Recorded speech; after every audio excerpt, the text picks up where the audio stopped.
साजिश में आज बात होगी गाजा की। गाजा में 11,000 लोगों की मौत के बाद अरब देशों ने साफ तौर पर कह दिया कि अब बहुत हुआ। सऊदी अरब में इस्लामिक देशों की मीटिंग के बाद सबसे बड़ा फैसला लेबनान के हिजबुल्लाह ने ले लिया है। हिजबुल्लाह ने अब उस खूनी पंजे से वार करने का फैसला किया है जिसके जरिए उसने 2006 में हुए युद्ध के दौरान इजराइल की सेना को धूल चटा दी थी। हिजबुल्लाह ने अब ऐसे वेपन सिस्टम इजराइल बॉर्डर से फायर करने शुरू कर दिए जिसकी वजह से इजराइल के कई सैनिकों की मौत हो चुकी है।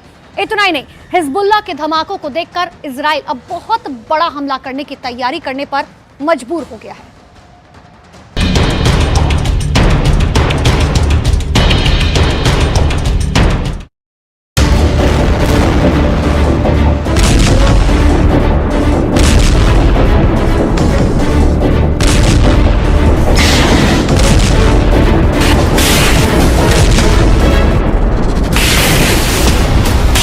हिजबुल्लाह की नई वार्निंग को इजरायल को बहुत गंभीरता से लेना होगा। हिजबुल्लाह ने अपना पंजा दिखा दिया है। हिजबुल्लाह आगे क्या करने जा रहा है, इस वीडियो में उसके अगले एक्शन का साफ साफ इशारा किया गया है। इस वीडियो में हिजबुल्लाह का सबसे बड़ा सीक्रेट छुपा हुआ है।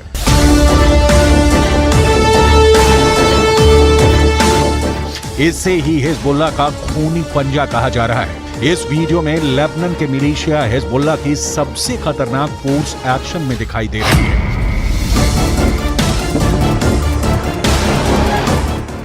यह हिजबुल्लाह की ऐसी फोर्स है जिसे अभी तक हसन नसरुल्लाह ने छुपा कर रखा हुआ था, लेकिन अब इसका अंडरग्राउंड वाला दरवाजा खुलने जा रहा है। और अगर ये पूरी तरह से खुल गया तो समझ लीजिए कि इजरायल को बचाना अमेरिका के लिए भी मुश्किल हो जाएगा।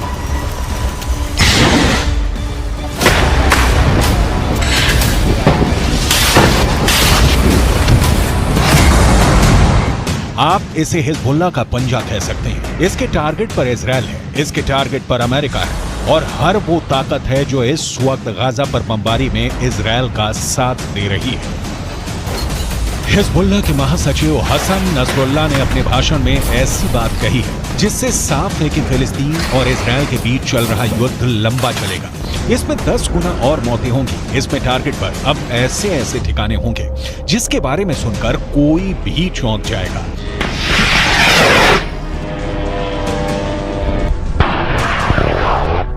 इस वक्त हसन नसरुल्लाह के एक एक शब्द को डिकोड करने की जरूरत है, क्योंकि इस बार हिजबुल्लाह ने ऐसा धमकाया है जिसके टारगेट पर सीधे बेंयामिन नेतन्याहू है।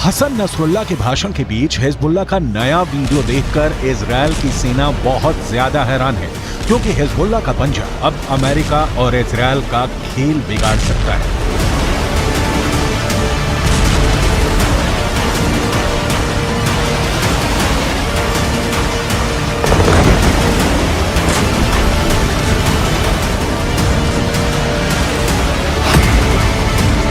इस पंजे में हिजबुल्लाह की रॉकेट फोर्स है, इसमें हिजबुल्लाह का एंटी टैंक दस्ता भी है, हिजबुल्लाह के पंजे में स्नाइपर वाली गोलियां भी हैं, इसमें हिजबुल्लाह की स्पेशल फोर्स भी है और अब तक इसमें हिजबुल्लाह की सबसे खतरनाक और सटीक बैलिस्टिक मिसाइल भी शामिल हो गई है।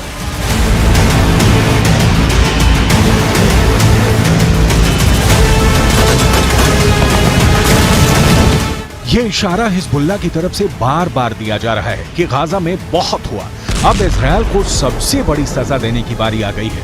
हमास के बाद हिजबुल्लाह इजरायल का सबसे बड़ा दुश्मन माना जाता है और हसन नसरुल्लाह के इस बात ने ये बात 100% साफ कर दी है।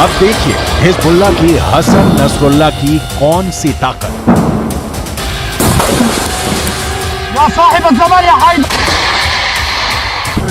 हिजबुल्लाह कैसे अटैक कर रहा है इस वीडियो में साफ दिखाया गया है। दक्षिणी लेबनान में पहला धमाका और फिर कुछ सेकंड बाद हुआ दूसरा धमाका। यह लेबनान का गांव कफार किला है और यहां इजरायल ने जमकर बम बरसाए। यह इजरायल और लेबनान के मिलिशिया हिजबुल्लाह के बीच डायरेक्ट युद्ध है जिसके शोले अब पूरी दुनिया को जला सकते हैं।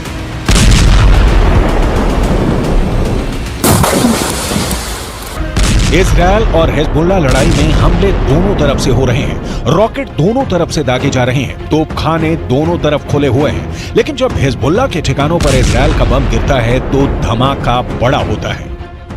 हिजबुल्लाह और इजरायल की टक्कर इस वक्त तीसरी स्टेज पर पहुंच गई है। हिजबुल्लाह ने अपना पंजा निकालने का फैसला कर लिया है। इसका मकसद है आर पार का युद्ध। यह अमेरिका के लिए बहुत फिक्र की बात है क्योंकि इस वक्त अमेरिका नहीं चाहता कि गाजा के अलावा इजरायल किसी दूसरे फ्रंट पर लड़ने के लिए मजबूर हो जाए।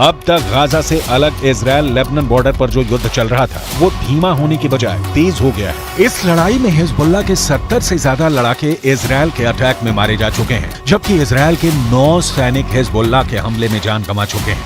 अब हिजबुल्लाह के महासचिव हसन नसरुल्लाह का नया भाषण इस युद्ध को किस लेवल पर ले जाएगा, इससे लेकर इजरायल के प्रधानमंत्री बेंजामिन नेतन्याहू से लेकर व्हाइट हाउस में बेचैनी बहुत ज्यादा है। इजरायल जवाबी हमले में अब तक हिजबुल्लाह के कई टारगेट को निशाना बना चुका है। नेतन्याहू ने कहा है कि अगर हिजबुल्लाह युद्ध लड़ने का फैसला लेता है तो ये उसकी बहुत बड़ी गलती होगी।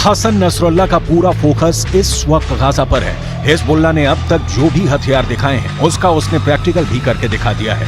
लेबनान और इजरायल के बॉर्डर पर इजरायल ने जितने भी सर्वेलांस उपकरण लगाए हैं उनको पूरी तरह से तबाह कर दिया है। इन टावर्स को इजरायल ने अरबों रुपए खर्च करके लगाया था। पिछले 15 सालों में उसने लेबनान बॉर्डर पर निगरानी का जितना भी इंतजाम किया उसे हिजबुल्लाह ने एक झटके में खत्म कर दिया। इजरायल का दावा है कि हिजबुल्लाह के पास 1.5 लाख से ज्यादा रॉकेट हैं और इन रॉकेट्स के निशाने पर उसके हाइफा और तेल अवीव जैसे शहर हैं। ये रॉकेट इजरायल पर गिरे तो इजरायल के 2 बड़े शहरों का काम तमाम हो जाएगा।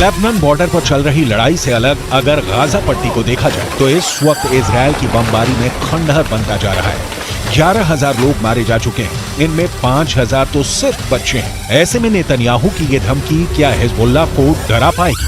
क्योंकि नेतन्याहू ने साफ कर दिया है कि युद्ध करना हिजबुल्लाह की जिंदगी की सबसे बड़ी गलती साबित होगी।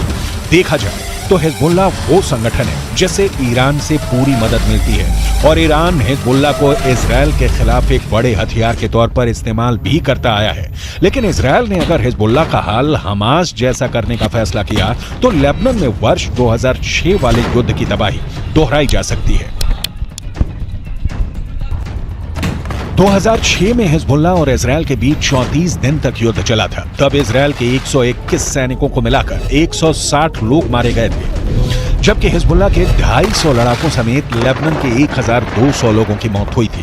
यह युद्ध संयुक्त राष्ट्र के दखल के बाद सीज फायर के साथ खत्म हुआ और इजराइल को लेबनान से पीछे हटना पड़ा था।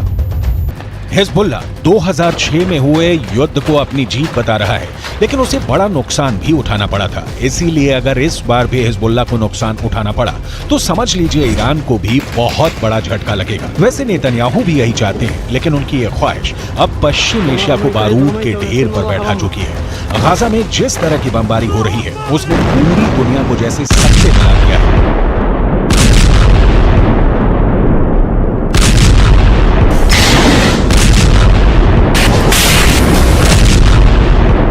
हजारों बच्चों की मौत को लेकर इजराइल इस वक्त कटघरे में है।